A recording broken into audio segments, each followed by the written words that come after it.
Welcome to the NBA Coast to Coast podcast brought to you by thelines.com. Coming to you from the West Coast, Josh Lander, joined by Nate Weitzer. He's on the East Coast. We're looking at a couple games here, just two on Thursday night. The schedule makers in the NBA making way for some MLB and March Madness, but two very intriguing matchups for sure on the schedule here. So we'll take a look at the player props for both these games. Also have a best bets video up for you as we do each and every weekday. So make sure to subscribe to that page and continue to follow along with us all season. Also want you to head to thelines.com, use everything we have up on the site, including that prop finder tool under the NBA tab right there. So you can see a nice chart of all of these books and the offers they're giving us and the prices to make sure you're getting the best juice back on all of these bets that you are making in the NBA this season. Nate, let's go ahead and get right into your first NBA player prop as you talk about your Celtics. Yeah, there's some overlap for me here. I mean, in the best bets, I'm taking a same game parlay with Derek White and Jaylen Brown, and that is why I like both of them individually as player prop bets here. Derek White, let's go over 10.5 rebounds and assists at minus 110. DK, don't need to get the points involved, although it's pretty low at 13.5. I think you like that maybe a little bit more if Drew Holiday misses another game. But, I mean, I want the rebounds in there. Love the assists. I mean, the Hawks give up 50.5 rebounds per game on back-to-backs, which is highest in the NBA. 122 points, 29 assists in general. In general, I mean, I think their defense has been much, much better since they lost Trae Young, but that the schedule has been just doing them a lot of favors in that sense, that they've played a lot of muck-it-up teams that haven't gotten up and down, and they did play at a 99 pace last night on the first leg of this back-to-back. So maybe we're seeing a bit of the old Hawks resurface. And D. White's been off. You know, he missed that game on Monday, so now he's playing on 5 days rest. He averages 17, 5 rebounds, 5.3 assists on 2+ days rest. And that's despite getting his lowest minutes per game because the Celtics usually blow teams out on 2 days rest. He's a plus 25 in those 12 games. So, I mean, but he's still found a way, like, per minute to get this number, like even when they blow teams out. And partially it's because there's a usage spike when Drew sits. He averaged 7 assists per game in 10 without Drew this year.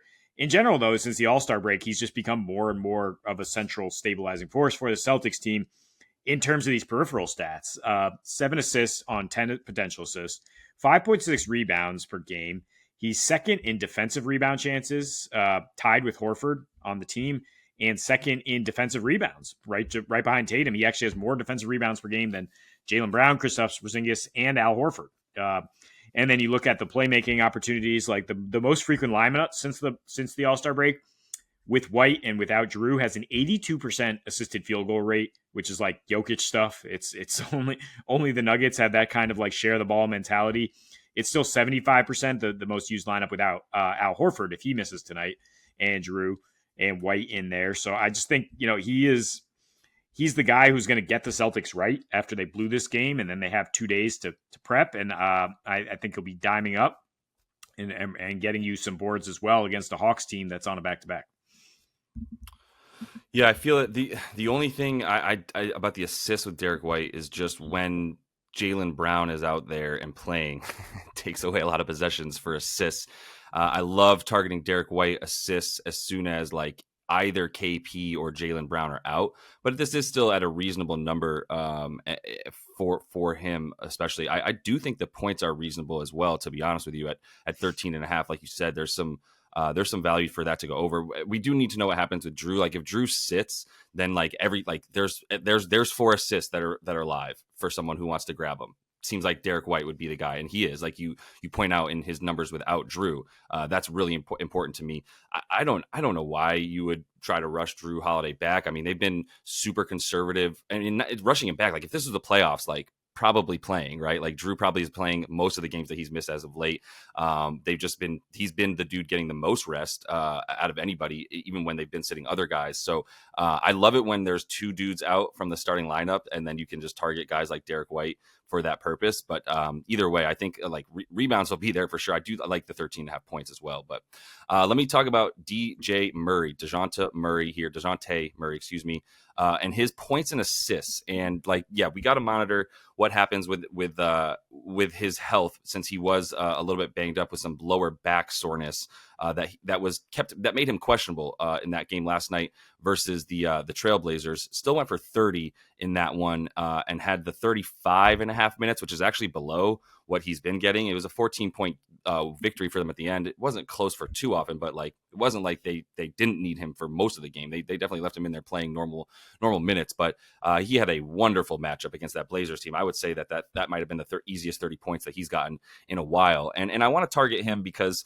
the only places that you can really find some vulnerability and weakness within this Boston defense is really just in terms of the mid range and the top of the key, and that's really what it's going to be. They've allowed the 5th most field goals made from the mid range over their last 10 games and their last 5 games for the Celtics in both time frames there, as well as the 12th most above the break threes, which is one area that they have also given up a decent amount this season. As like the dude, if you're a scoring guard coming off of the pick and roll, if you're the primary ball handler and ball dominant guard and scorer on your team, that's one area that you can score against this Boston Celtics squad. So it's not like he's going to have a great individual matchup. There's 5 awesome defenders on this Boston Celtics team pretty much the entire time that they're on the floor, at least the entire time that their starting lineup is on the floor. So it's not like that's where I'm targeting it, but it is like a team defense wise, they put an emphasis on breaking down everything in the corners up to like the wing,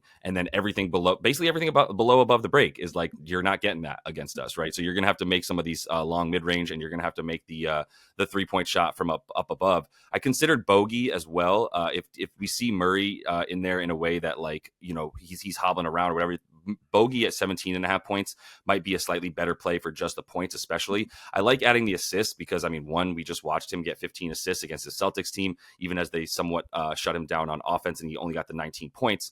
Still got over the prop here with the assists. If he's not doing that, and look, that's a big part of why they came back as well, right? Like he got a ton of those assists, so I want to throw them in there. If you want like a double, you can get some value there. I'm just trying to find ways to attack the points and assists, and don't really have to want to guess which one it's going to be in case he does decide to go off from where is, like I said, shooting the ball from, which is where they're the most vulnerable. So that's really going to be what it is. As far as the assists go, the Celtics have been one of the best teams at limiting assists because they can switch so easily. But they also have been giving up a few more assists as of late, as they've had some slightly different lineups in. Like it's a little bit different when you have 2 guys missing from that starting lineup, and especially Drew Holiday, who's the dude on their team that can guard 1 through 4 as well as anybody, maybe better than anybody at this point. Like though, without him, like that's a little bit more difficult to just switch every single time, right? And that's a part of why I think you see the assists available for Murray in the last game, and I do think in this one as well. So I'm gonna to put at least a half a unit on him over 33 and a half points and assists in this one, where I do think that there's gonna be a lot of points, and he's gonna have to be scoring a lot of them to keep them in it. Yeah, I mean the safety here is the fact that especially with Jalen Johnson out, like his usage and playmaking is going to be off the charts in terms of opportunities. I don't know if there's a ton of value here in terms of like he's just barely getting over this right now, and the Celtics might just come out and deliver the smackdown, and they do get Derek White back here to throw at DeJounte on that end. But yeah, you can't really talk. I'm not going to talk you off this. And the bogey look is also kind of appealing at 17 and a half. If you think the Hawks are gonna hang here, I mean, bogey's usage has suddenly spiked considerably.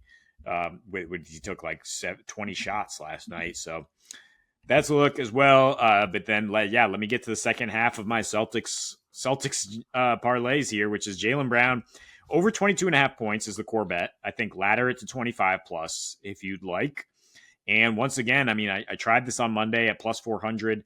It's going to try the top score at plus 350 in this one, hoping that Tatum is a little bit more of a backseat here to Jalen. But I would only put a 10% of your unit on that. That's for sure, because Tatum could easily go off in this one. But there is a trend when Boston is a huge favorite, when they're double-digit favorites, that Jaylen Brown is the leading scorer.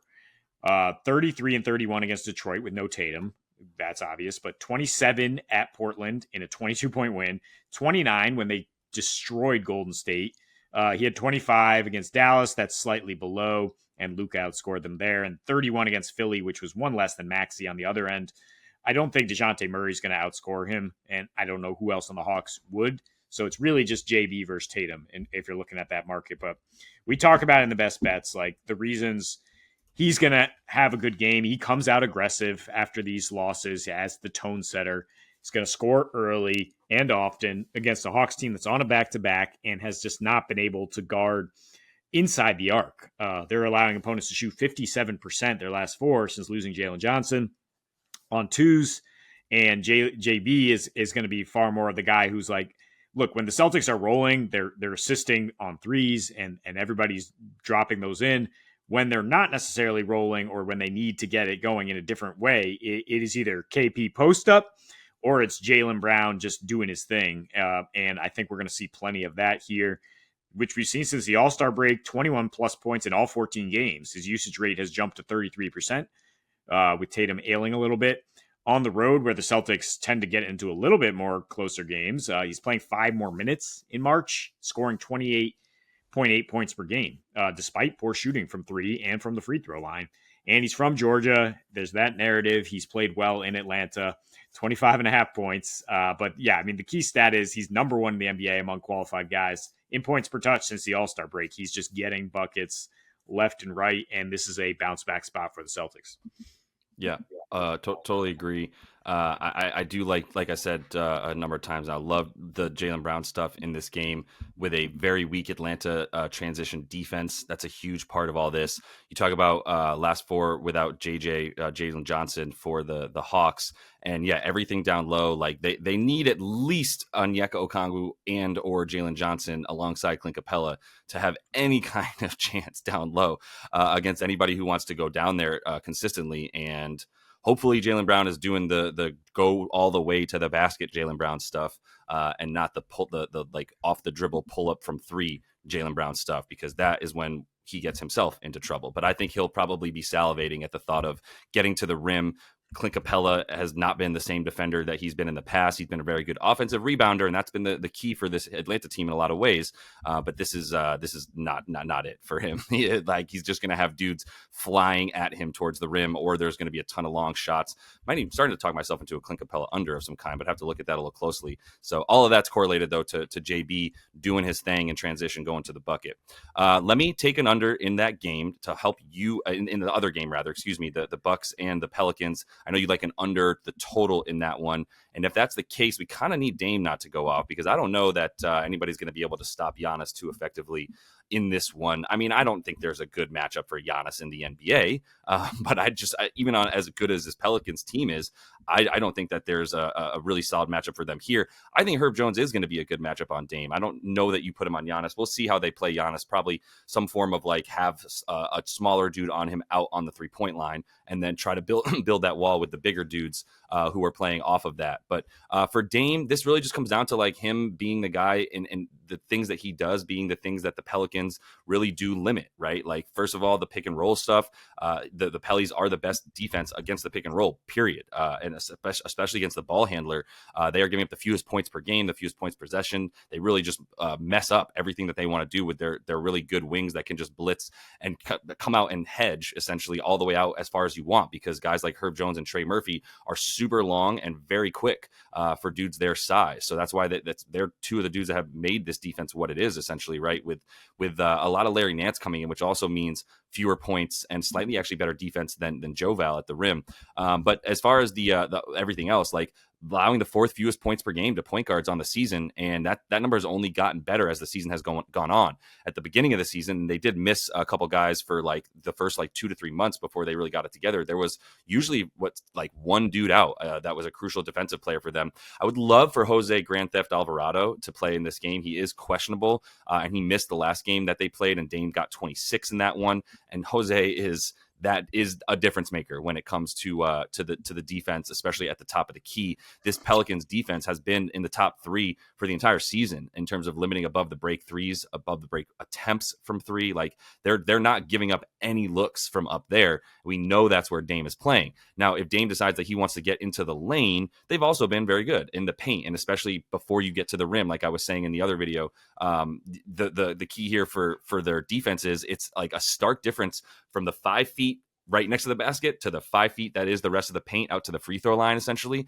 or 7 to 10 feet out to the free throw line, they're basically bad defense. Like if you want to get they're a very good defense at the top of the paint. They're a bad defense at the rim. And that does actually add up to me, because like Joe Val is the final, defender there in that sort of sequence. And that's not it, right? In terms of the dude that you want as your like total rim defender. He's been better since he came to the Pellies and than he was even on the Grizz, to be honest with you. But more importantly, like their strength of their defense is at the 10 to 15 foot mark, right? And that's where Dame is taking the bulk of his shots as well. It's either that mid-range or floater game, or it's a three. And those threes are not really coming from the corner, as we know. They're all above the break stuff. So it's a pretty low number. I do continue to be impressed with sports books that are putting out pretty solid player prop lines. I think player props have become popular enough that they're like, maybe we should put some more focus on this and not just have the sharpest sides and totals. We should probably get better at these player props. And I do think they have, because I really expected to open up Dame's props and see them at 25 or even 26.5 points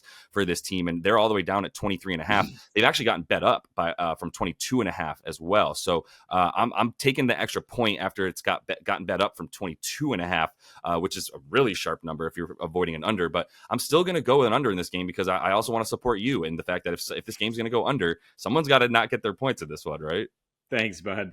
Yeah, I mean, I also think Chris Middleton will be kind of gassed after all the minutes he played in double overtime, which will help us there. But I mean, maybe you want 30.5 points and assists for Dame, or do you think that all the blitzing at him is going to produce some assists? Yeah, you could see it that way too. They have been good at limiting assists to point guards and just locking up that position in general. So it wouldn't be a terrible bet. But there has been some, or I guess over the last like couple weeks, to be honest, I've noticed that like they are double teaming up top a bit more. That's why I think they're above the break points and stuff have been so good in terms of the Pellies defense. But they have been giving up roughly the like 7 to 10th in terms of allowing assists to point guards over the last couple weeks and the last 7 days or so. So it was a little bit sketchy to me for the assists, because that is something that I think that like similar to like a Chicago Bulls defense, where a Houston Rockets defense, which will like not necessarily force the ball to your hands. They won't really double they will double team you to force the ball out of your hands. You can't whatever, right? You get what I'm saying? Like the points won't be there quite as much as the assists might, because they do blitz up top and like I said, they hedge very high on those pick and roll screens. They're making sure that ball handler is not coming around and getting any sort of angle to the basket. Yeah, I mean, it's fair enough. It's one of the best defenses in the league. I do like the under, as you mentioned, and I like the under down the stretch, which is where Dame has kind of been coming alive lately. So yeah, I don't see necessarily him having a huge first half to get you over this total. So it's a good look. Yeah, hopefully they can limit Dame time to just like Dame moment, if anything. But that is all the time that we have for you in the Player Props video. Also have best bets up as we do each and every weekday. So make sure you are subscribed to that page and continue to follow along. And until we see you next, happy betting.